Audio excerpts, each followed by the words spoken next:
দেখুন, তমলুকে এখনো বিজেপির প্রার্থী ঘোষণা হয়নি, কিন্তু বিজেপির প্রার্থী আমাদের সিঁড়ির তলায় অলরেডি চলে এসেছেন। এখন দুঃখের বিষয় হচ্ছে, অভিজিৎ গঙ্গোপাধ্যায় বলেছিলেন তিনি চন্দ্রবোড়া সাপ।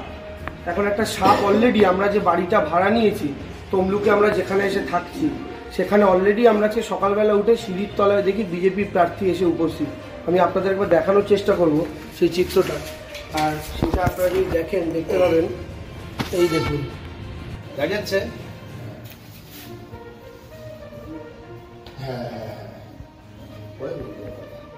আপাতত বাড়িতে সামনে রয়েছে। বস্তায় টানবো? না, আলোটা বড় মুখটাই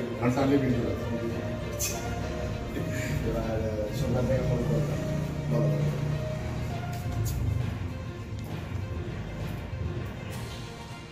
বডিটা দেখো। আছে তুমি কোথায়?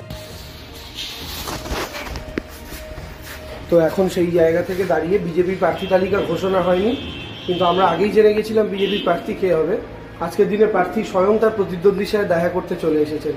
আমাদের খুব ভালো লাগছে। আমরা বন দপ্তরে খবর নিয়েছি, বন দপ্তর এসে বিজেপির প্রার্থীকে নিয়ে পুনরায় চলে যাবেন। দেখা যাচ্ছে।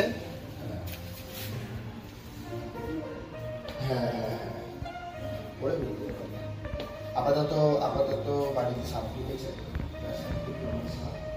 বস্তায় টানবো? না, আলোটা বড় মুখটাই এবার সন্ধ্যা থেকে ফোন করলাম।